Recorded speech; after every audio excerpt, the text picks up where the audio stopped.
Hello, everyone. Welcome to the Right to Read Initiative. My name is Dr. Kathryn Garforth from Garforth Education. And today is a great day because I have my mentor, Dr. Linda Siegel, Professor Emeritus from the University of British Columbia and author of Not Stupid, Not Lazy, Understanding Dyslexia and Other Learning Disabilities, joining me today. And today we're speaking about her thoughts on intervention. And as someone who loves working on and creating intervention, I'm really excited about this conversation to get your insight. So before we dive into that, Dr. Siegel, do you want to just take a moment to explain your background and experience just briefly to those who have not listened to some of our other conversations?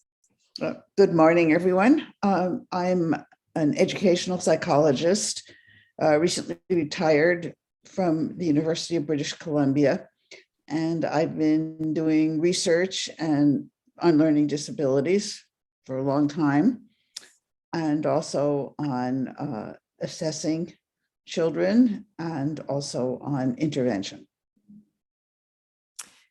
Yeah, and you've been working on not just reading, but mathematics and other areas, which is great. But today we're going to be focusing on reading interventions. Now, you also played a part in the Ontario Human Rights Committee's Right to Read public inquiry, looking at best practices in teaching. And the ones that were highlighted in there are also ones that we've known about for a couple of decades now through various inquiries and meta-analyses and inquiries in different countries. So it started out with the National Reading Panel's inquiry that was published in 2000, and they came up with these 5 key aspects of literacy instruction, looking at phonological awareness, phonics, vocabulary, fluency, and reading comprehension. And then a couple of years later, we had a similar report coming out from Australia in 2006. The Rose report from England came out. And in 2008, August and Shanahan published a book on looking at this as in the lens of English as additional language learners and the best things for their instruction. Now, when we look at the recommendations for teaching and intervention, we see these 5 elements occurring again. So in our conversation today, I want to get your thoughts about each of these topics and maybe some of your suggestions for the best way to work on them. Okay, sounds good. All right, so let's start out with phonological awareness. Now, this is a topic that's had a lot of discussion in the past couple years and debate as to the need for it and the intensity. So I'd love to hear your thoughts on that debate. Well, I think phonological awareness and specifically phonemic awareness, phonemes are the smallest units of sound in a language. It's absolutely critical. And it's so fundamental because without that, in any language, not just alphabetic languages, you have to be able to hear the sounds in the language, and you have to be able to manipulate them. So, for example, to say a word without a sound, that helps you understand what the sound is. So it's critical.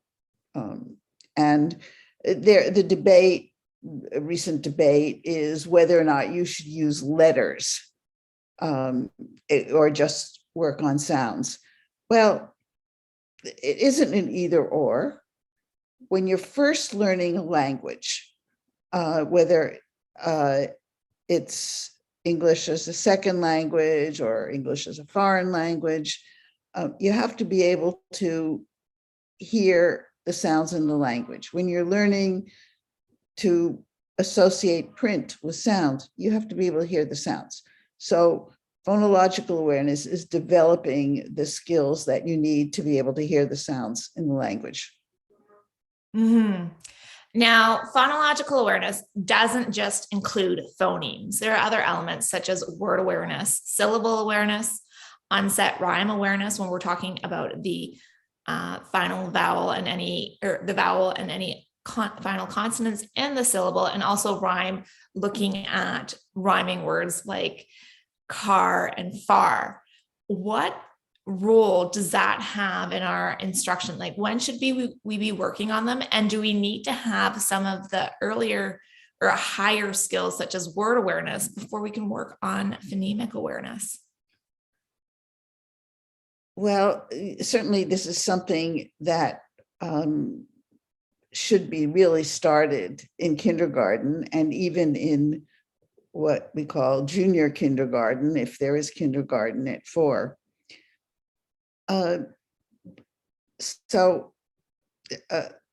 It's, how can I say it? It's so critical to be able to do it. We've actually known about phonological awareness. Apparently, the first person who identified it as being critical was a Russian psychologist, Rosa Levina, in the 1930s. And there are various Russian psychologists. And then finally in the 70s, late 60s and early 70s, people in the US identified it as a critical skill. So but we didn't always pay attention to it. Yeah, yes, of course, you need word awareness. That is usually pretty easy to acquire. And syllable is also critical, because a lot of spelling that we do makes sense in terms of syllables. Also pronunciation.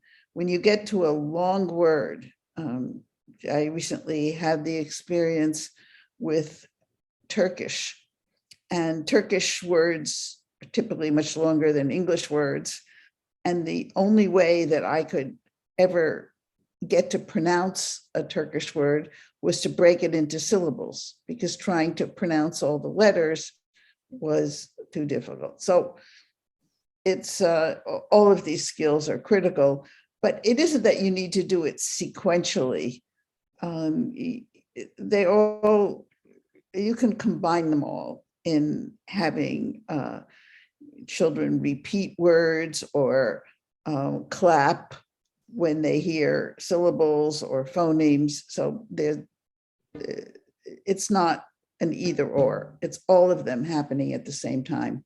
Mm-hmm. And one way that I like to phrase it is that anyone who can comprehend the spoken language has at least an unconscious awareness of phonological awareness, because they're able to distinguish the words and make sense of them in speech. Now, when we go to literacy instruction, whether that's reading or spelling, we're bringing this unconscious awareness to conscious.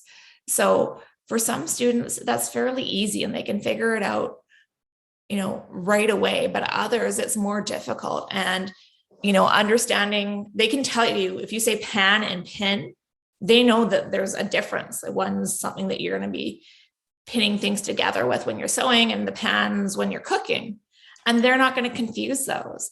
But when it comes to telling you why they're different, they may not be able to identify that, especially because we're working with that vowel sound in the middle of the word. Also, when you have young children, they're very good about making words longer by breaking them out in syllables. And especially if you're a mother, you get mommy, right? They're able to do that breaking up. It's not a conscious thing, they just do it. But once we come to that formal reading and writing instruction, we want to make that a conscious awareness. So in your experience, what are the best ways that we can do this as a whole class and in the small group and one-on-one setting? Well, what I would do is, recently there's a technique that's been developed. It's on a website and it's free. And it's parents, usually mothers, interacting with children and the 3 to 5-year-old. And it's called Play-Rolly. And I will give you the website. But it's completely free, but it teaches children to, in a game-like situation, to hear the sounds and words and to blend them, because blending is a critical part of reading and something that's often we tend to not emphasize enough, and something that is very difficult for some children. So it's called Play-Rolly. It's games, and I've been involved in the development of it, and it's just a beginning start, just a beginning, but it's one technique that I think could be easily done with young children, and works on just the initial part. Also, it does move into phonics, some early phonics, sounds of the letters. So, but again, it's a game-like situation. It's done with individual children in their home, or it could actually be done in preschool or school, but it was designed as something that parents could do. Very easy to do. So that's one thing. Then in terms of in school, we've had a lot of experience with something called Firm Foundations, which goes through a whole series of, well, both word, syllable, phoneme analysis. Again, it's activities and games. It's done, most of it is done with the whole class, but it can be done in smaller groups or with individual children, depending on the setup of the classroom. And it's just a fun and interesting way to develop these phonological awareness skills. And the children really like it. It's not in any way drill, it's actually games. We had somebody filming this for a video, and the cameraman said, "I want to go back to kindergarten. This looks like fun." Right. And they are engaging activities that children can and do enjoy. One thing that's important to mention is that phonological awareness is often one of the core deficits or areas of difficulty when we're working with students that have a specific learning disability in reading, specifically dyslexia. So when we're working with those dyslexic students, what are the types of interventions that we want to focus on for their phonological and phonemic awareness? Well, there's, unfortunately, the interventions that have been developed for phonological awareness are really designed for younger children. So one activity that I think comes closest and I think maybe captures it is the Lindemood Bell, where you help the person learn to make the sounds and to feel what's going on in his throat, his or her throat, and tongue and placement and all that, to be able to make the sounds. And that helps develop phonological awareness and it's good for older children and adults. And that's the LIPS program, correct? Yes. Yeah. Yeah, and you're really talking about those articulatory gestures. And I think that one way that we can see an individual struggling with this is when we do that error analysis, looking at their spelling and recognizing that there's those minimal pairs. And minimal pairs are consonant sounds that only differ in the voicing of the sound. So k and g are pronounced with the same articulatory gesture, or your lips and your tongue and everything are in the same place. The only thing that difference is one is voiced and the other isn't voiced. And that's the amount of air that you put into making the sound. Now, it's very frequent that we'll see this in individuals that struggle with phonological awareness, that they make mistakes and errors in their writing and replace the C or the K for a G. And it's because they're not aware. It's also an aspect of that I would argue is important when we're looking at our English as an additional language learners, because phonemes that are distinct in English, maybe allophones or representing the same sound in their first language or the languages that they speak otherwise. So it's drawing their awareness that in English, there's a difference between these two sounds. There's another way that error analysis could be useful. Sometimes if you look at the spelling of a word, there's a sound left out. One of the words, the spelling in the spelling test on the rat is the word circle. Mm-hmm.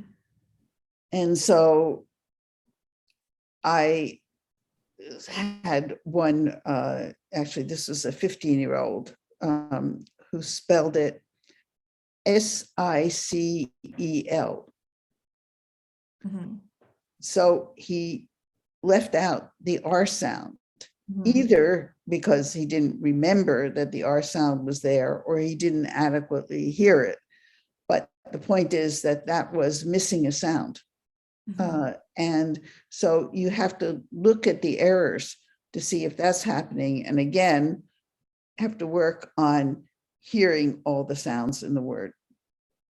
Yeah, and our articulation of some words gets a little bit lazy. So it's difficult to recognize that library actually has 3 syllables. And I often see that middle syllable missing when it comes to spelling the words. All right. So now that we've talked about phonological awareness, there's a skill that's related to it. And we've already alluded to it before, and that's the phonics. So phonics is when we should be explicitly teaching the relationship between the grapheme, which is the letter, and we use the Latin or the Roman alphabet in English, to the phoneme, which is in the sound of the language. So what are your thoughts about phonics instruction? Well, it has to be systematic, and there are a variety of programs. Unfortunately, with most programs, there isn't really good evidence specifically for that program. So, because it's really difficult to do this kind of research. But there is building a body of evidence that this kind of systematic instruction in the sounds of the letters and groups of letters is really, really absolutely critical. Mm-hmm. Well, and I think when we're talking about systematic instruction of letter sound correspondences, that we're not talking about starting at the letter A and ending at the letter Z and considering that a complete phonics program. It's looking and realizing that there are 44 phonemes in the English language. 24 of those are consonants. No, sorry, 20 of those are consonants and 24 of those are vowels. And we need to figure out the relationships between those sounds and the letters that represent them. our alphabet only has 26 letters. So we're going to have to double up and have some that are digraphs or 2 letters representing one sound. Some examples of those would be and the TH representing those phonemes, or the represented by the NG, the sh or the ch. These are sounds that we want to learn. And I know there are people who say, well, you can't sound out a word like the, t, h, Well, if you're asking a child to sound a word the out like that, you haven't taught them the appropriate phonics, because they should ideally recognize that the TH isn't representing t and h, it's representing the sound or the sound. And when we have that systematic explicit phonics program, you teach these sounds, and that might want to be the sounds that you want to teach before some of the other lower frequency letter sound correspondences, like the letter X. To me, I find that much more useful and more frequent in the English language. There are a number of examples like that, especially with English vowels. Mm-hmm. So you look at a word like right, as in the right to read, R-I-G-H-T. So you can sound out the R and the T because they're regular in that situation. But IGH, you wouldn't want to try and sound that out. That is one unit and basically a long I sound. Mm-hmm. And this is one of the values of, in one of the characteristics of English is the importance of rhyme. Mm-hmm. So you have right, night, sight, and bright, and others. So it's that IGH, which is a unit in that case. So you have to learn that's one unit. And of course, English is full of examples like that, which is why it makes it complicated, but it's not so complicated that you can't learn it, but you just have to be taught it systematically. Definitely. Now, when we're talking about systematic phonics instruction, there is no one scope and sequence that is proven by research better than another one. And when we're looking at scope and sequence, I think it's, as long as you're seeing that inclusion of digraphs where the 2 letters represent one sound fairly early in the scope and sequence, you're looking at a decent program. The deciding factor for me really has to do with the resources that the individual has available to them, so that they have things like decodable texts, where you're only asking the student to practice words that they have the ability to sound out for the majority of the text, so they can build that practice and not have to resort to guessing. So after phonics, we have vocabulary. What are your thoughts on vocabulary instruction? I know in a previous conversation, you were mentioning how, in those first 6 years, 5 or 6 years before reading instruction begins, we're getting a lot of our vocabulary learning incidentally through conversations and exposure to the language that we are around. But as soon as we get students that are reading, the number of words that they are exposed to increases exponentially, and they have that exposure to richer words in the vocabulary that they're not having in everyday conversations. Well, English is, as a language, has the biggest vocabulary of any language. And there are at least 600,000 words in English. And some estimates say it's 1 million. So it depends on how you count the words, and it doesn't really matter exactly what the number is, but the Romance languages might have, say, 60,000 to 100,000. So it's a a fraction of English. For Chinese to be a really fluent Chinese reader, you need, the most you would need is about 30,000 characters. So, and you can read most texts with about 6,000. It's still a lot to learn, but it's quite different from English.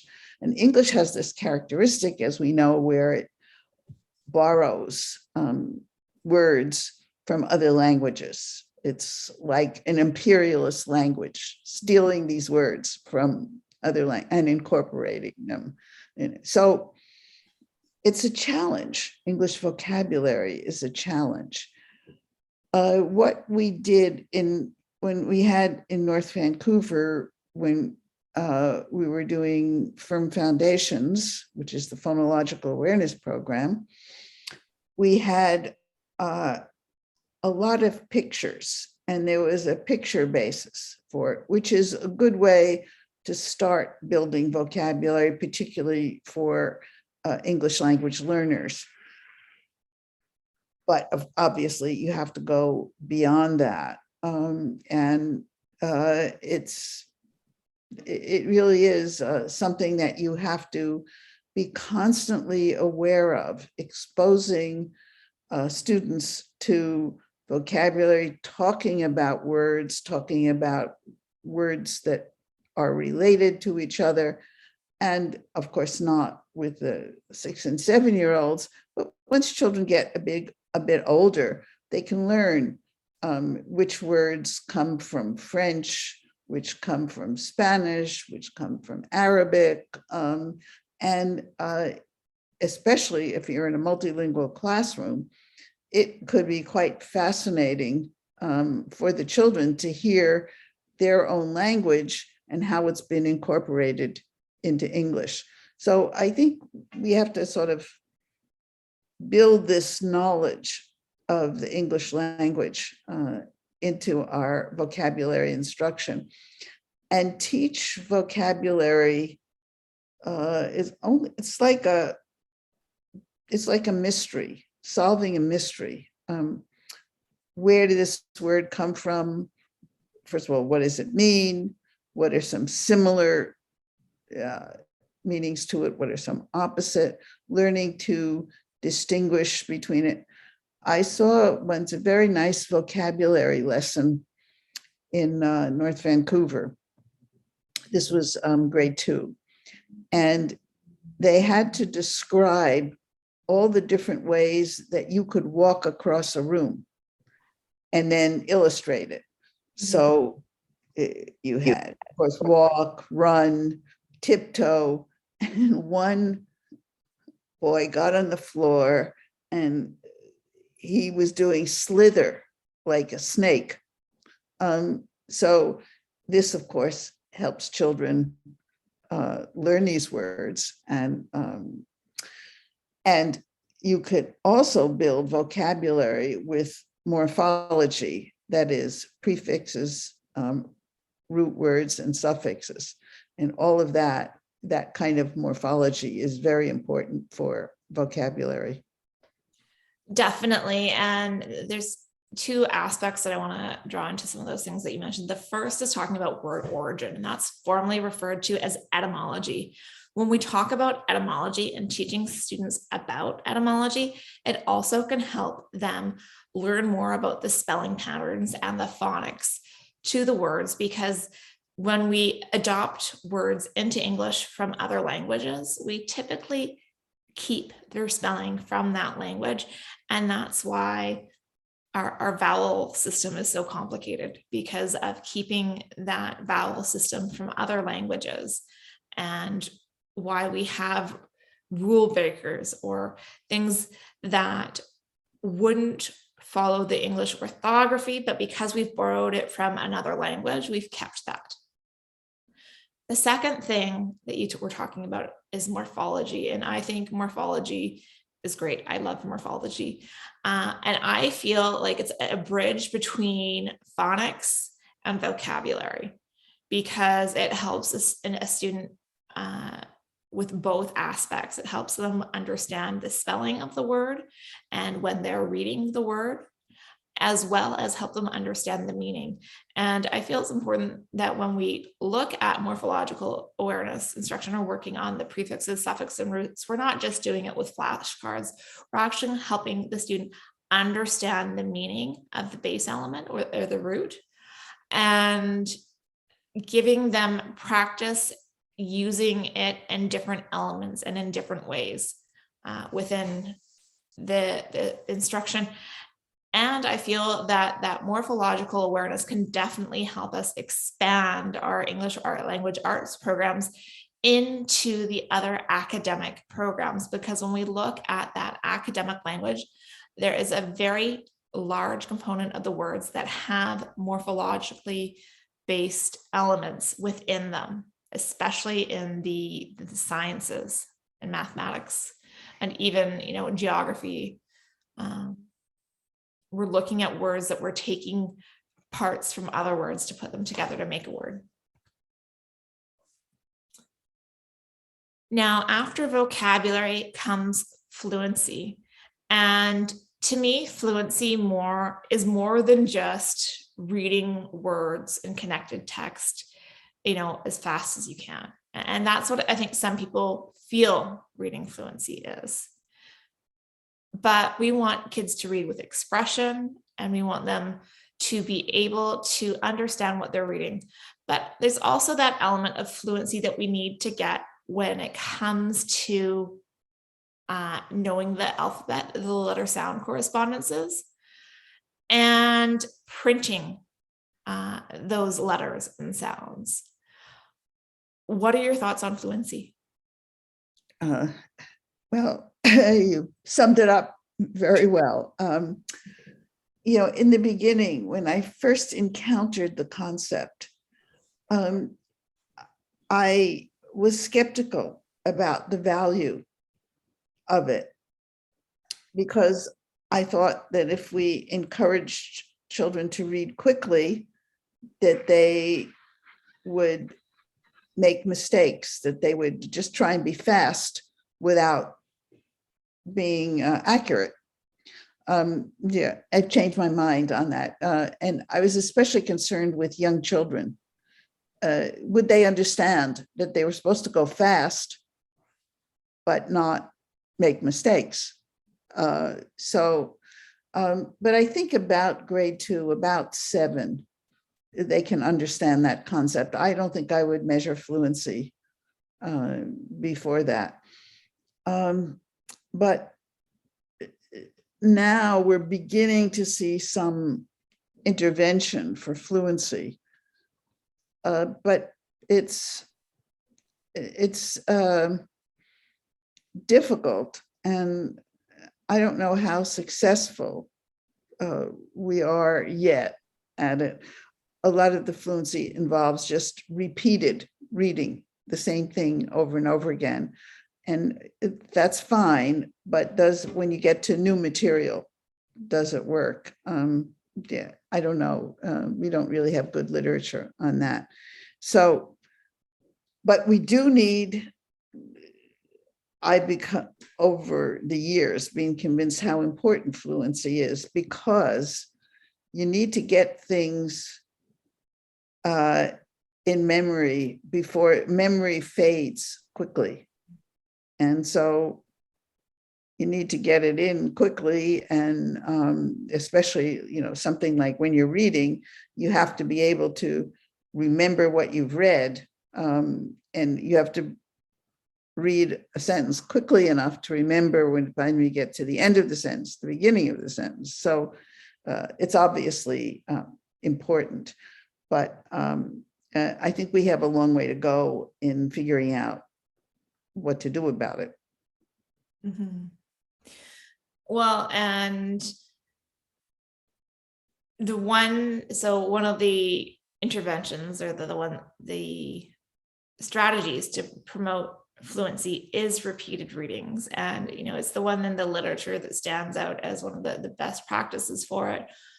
But as far as intervention goes, there is that caution that children can memorize things very quickly and have it appear as though they are reading. And also, when you have to be careful about the text that you are reading, if you're using some of those leveled readers with predictable texts, and they have the same sentence starter with only a few words changing that the child can guess based on pictures, it's very easy for them to quickly read that fluently after a few exposures to it, even though they're not actually reading the text. Well, I tested one 7-year-old boy, and on the word recognition and the pseudo word reading test that I gave him, he did very poorly. He would be in the category of dyslexic. So when I went to talk to the school about him, they said, "Oh no, he's a very good reader." And I was surprised. So they said, "We'll show you." They took out his reader and he read the first story in the reader perfectly. And there was a picture associated with it. And the second story perfectly. When he got to the third story,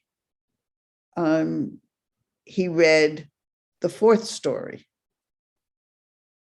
So he'd obviously memorized. And as you said, many children can memorize very well.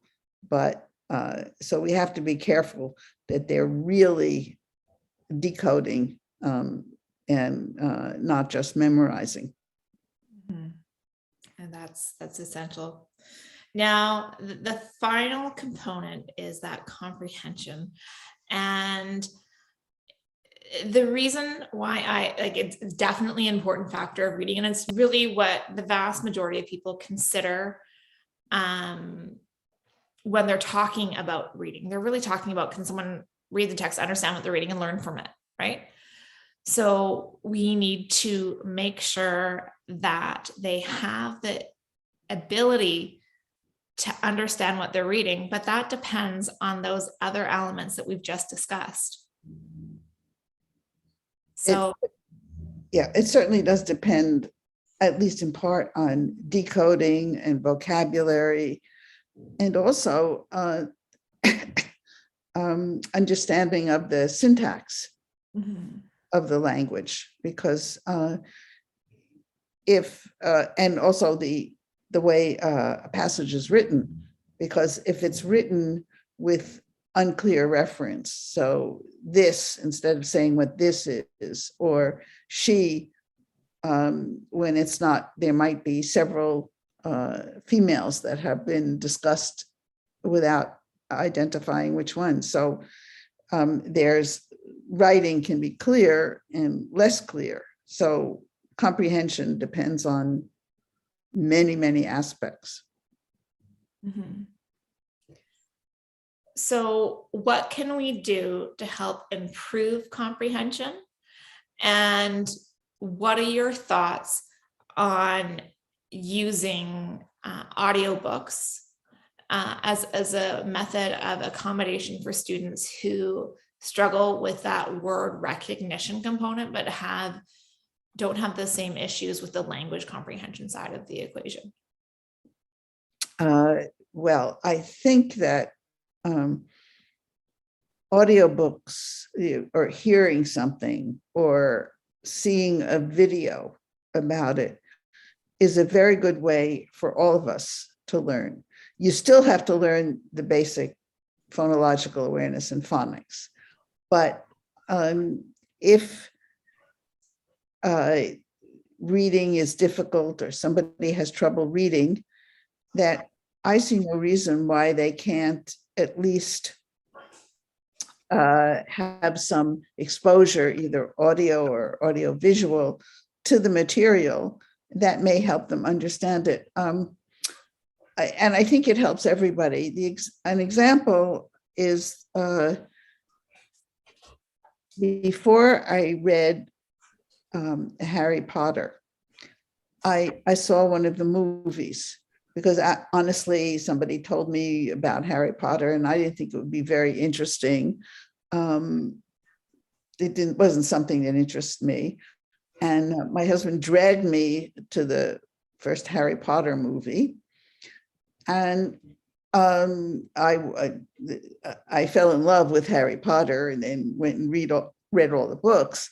But the point is that seeing Harry Potter, seeing that movie helped me understand the book. For example, the game Quidditch. If I'd read about it, I don't think I would really understand it, but it was very good seeing it, or seeing the school, the way it was set up and the staircases and all that. I don't think I would have gotten that from reading it. So I think this kind of audio books or seeing something audiovisual can really help enhance comprehension.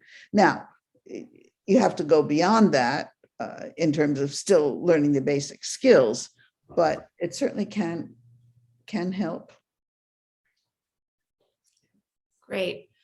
So when we're working, in a whole group, what type of comprehension strategies do you think are the most effective for a classroom teacher to focus on? There are so many. One is background knowledge, reading something in that. So you would want to, in some cases, we do some diagramming, some discussion of what the topic is beforehand, in terms of some kind of word picture, vocabulary picture of it. So that's one thing that a teacher can do to make sure that the students understand the general topic of the material. And of course, vocabulary, working on the vocabulary is obviously very important. And this is just something I've been thinking about lately. If it's important to combine writing with reading comprehension, because when you write, you should be taking the role of the reader in reading. So you should make your writing comprehensible to the reader, understandable to the reader. So when you do that, you develop strategies to make sure that one sentence follows from the next, or that when you have a referent, a pronoun or something like this, or whatever, that the referent of it is clear. So you have to bring that understanding to your writing. And then when you're analyzing, trying to read a passage, trying to understand the logical sequence of it and how the words refer to each other. This is assuming it's well written. So I think we need to be very careful about the texts we give children and make sure that they are comprehensible and that their logic and there aren't these unclear reference in it. Now, sometimes I know something that I sometimes have trouble with is reading dialogue where they don't say, it starts off with person number one and then person number two, and then it doesn't identify who is talking. So it can be, you have to be very careful to follow along. So teaching children strategies about that. But I think it just seems to me that writing and reading comprehension are tied together. They're aspects of the same idea, communicating. So I would combine the two of them.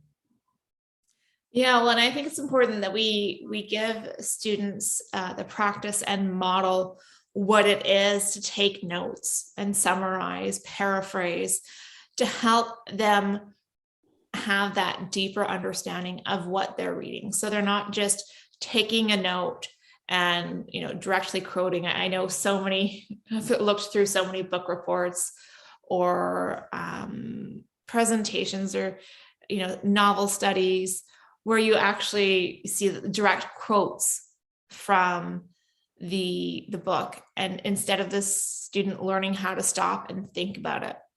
And I feel that we need to make sure that we explicitly teach students how to do this and how to do this with multiple types of texts, and not just assume that they grasp the idea of note-taking and what elements to take. I think it also goes back to that bit about talking about the fluency and using that ability to read it fluently so that you can have the storage in your working memory, which is that memory that you're using while you're manipulating and using information to pick out those important facts that they need to focus on and be able to filter out the details.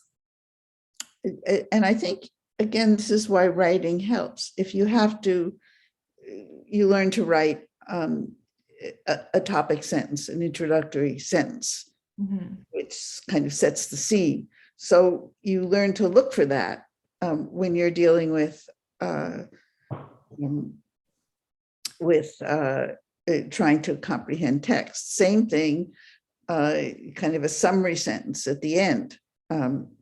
You learn to do that. So, even writing a summary can be very helpful in knowing where you're going and what a text is about. And so, again, learning to look for those clues in the passage that will, or the passage or the book or whatever, that will help you understand it. Of course.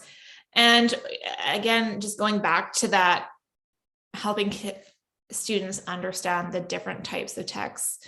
So when we're reading, nonfiction, there's a story and there's a plot, and you're not having that same formal paragraph structure where you have the topic sentence, the supporting sentences, and the concluding sentences that's kind of summarizing what you talked about. So as you're taking notes when you're reading a novel, you're wanting to take them as you go along. But whereas when you're reading a paragraph in a textbook or a section in a textbook, it may be a better idea to read the whole paragraph before deciding what elements you want to read. And that's where that explicit instruction really helps with students understanding, well, the first sentence is going to tell you what you're going to tell them. Then you tell them what you tell them, and then you tell them what you told them. So it's going around that same theme and rephrasing things just in subtle differences that may help you understand it better. So stopping and waiting to take that information and consolidate it into one thought is better than making a note for the 7 sentences or the 5 sentences that are in the paragraph. Well, and exercise that now we give to students who are writing a master's thesis or a Ph.D. thesis, is that you have to summarize it in one sentence that your grandparent could understand. And that can be quite a challenge, but that's really getting the essence of what it is you're trying to say. And it's challenging, but it's a good exercise. And the same thing might be true with fiction. Right. That, what is the theme? What is the main idea of this particular fiction work. And there may be some debate about it, but it's a good way to think about it and to help your comprehension. Mm-hmm. Yeah, and teaching them, the story structures and the types of arguments as we get older, so that they can recognize it in text when they're reading. Written language has been around for centuries now, and there are certain formalities and ways that things are done. Is not just a stream of consciousness for most ways that we're reading things. And if you learn the formula, it can really help you understand what you're reading and what information you're trying to take from that passage. Right. All right. So overall, when it comes to reading instruction and intervention, what do you feel are the most important aspects for educators to consider? Well, I think all of whatever we've been talking about, all of it is important. But it's really important to recognize how important that decoding is. It's really critical. Obviously you have to go beyond that, but I also think that in terms of the English language, it's a very rich language, and helping children understand the subtle differences between words, and the ideas that words convey. So even if you're writing nonfiction, certainly critical in fiction, but in nonfiction, which word should you use? I think even by the time children are 8 or 9, they can learn to understand the difference, the subtle difference between words, and that helps build vocabulary, but also helps their expression and make it clearer. Definitely. Well, thank you so much for joining me today, Dr. Siegel. I really enjoy our conversations, and I think we've hit a lot of the high points when it comes to instruction and intervention. So thank you for your excellent questions. You're welcome.